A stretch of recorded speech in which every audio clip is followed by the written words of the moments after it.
It's one of the most intriguing questions of the year, and it could be answered before the end of the month. Is North Korean chairman Kim Jong-un going to visit Seoul? If so, he would be the first North Korean leader to come to the South Korean capital since the division of the Koreas 70 years ago. But how likely is that? When might it happen if it does go ahead? And what can we possibly expect from such a trip?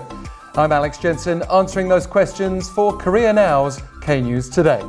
Starting with the latter, South Korean President Moon Jae-in said it best when he declared that Chairman Kim's Seoul visit will hold significance in itself.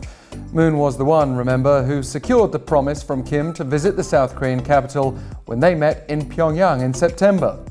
Frankly, it's true that even just witnessing Kim in Seoul would be remarkable. Then again, so too was the sight of him meeting US President Donald Trump in Singapore in June, and we're yet to see the real fruits of that.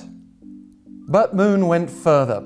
He said Kim's visit would be a peaceful message to the world, and also a message of his commitment to denuclearization, commitment to the development of inter-Korean relations. Another important feature of Kim's potential trip to Seoul would be the opportunity for Moon to again act as a mediator. The South Korean president has said as much himself, and Trump recently asked him to tell Kim that he is ready to give everything he promised to North Korea should Pyongyang faithfully implement its promised denuclearization steps. The North's leader committed to the complete denuclearization of his country in exchange for corresponding measures from the US. While Moon and Trump remain committed to sanctions, the South's leader said that corresponding measures may not only mean a reduction or removal of sanctions, but may be a delay or reduction of a South Korea-US military exercise, humanitarian assistance, or even non-political exchanges. Now, that seems like a hopeful perspective, but perhaps the most meaningful aspect of a possible Seoul visit by Kim would be trust. It would let the world know that a North Korean leader has kept their promise to visit the heart of what had been enemy territory, that things have truly changed. It would also be a sign that Kim trusts South Korea enough to safely host him.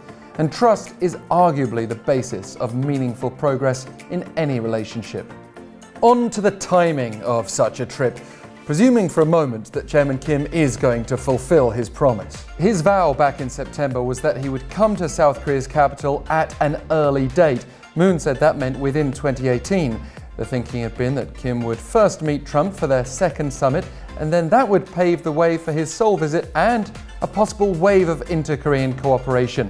The problem, of course, has been that US-North Korea relations have been mostly stalled since June.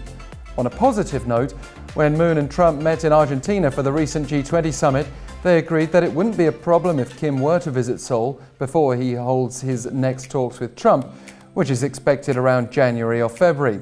Trump said Kim's trip to South Korea would help create fresh momentum for efforts to denuclearize the Korean peninsula. But time really is running out for this year. It's been reported that South Korea has been preparing just in case, although the country's state intelligence agency just rejected media speculation that Kim may visit Seoul from December 18th to 20th, saying that December 17th is the anniversary to mark the death of Kim's father, Kim Jong-il. Remember also what Moon said. What is more important than whether the visit will be made within the year or not is that Chairman Kim's visit to Seoul may further promote North Korea's denuclearization and lead to greater progress. That said, the security planning alone would be huge for Kim to come here to Seoul, and that can't all happen on a provisional, just-in-case basis. South Korea is not in talks with North Korea about possible dates for a visit to Seoul by the North's leader Kim Jong-un, but all possibilities remain open, according to Unification Minister Cho Myung-gyun. No discussions are underway with North Korea about the schedule, Cho said. Asked by a lawmaker about a rumor that the government has talked to the operator of Seoul Tower, a landmark on top of Mount Namsan, the minister said he knows nothing about it. But Cho's ministry has also been adamant that Kim's visit will be possible before the end of this year. Moon and Trump are on board. Only Kim stands in the way. Analysts are suggesting that North Korea wants more progress with the US before committing to the Seoul trip, blaming Washington for the ongoing stalemate. And if Kim's Seoul visit is strongly linked to US-North Korea talks, that could be bad news for an imminent breakthrough. and even early next year is as uncertain as many of Trump's other foreign policy proclamations. Ultimately, though, the decision on Kim's Seoul visit for now rests with the North Korean side.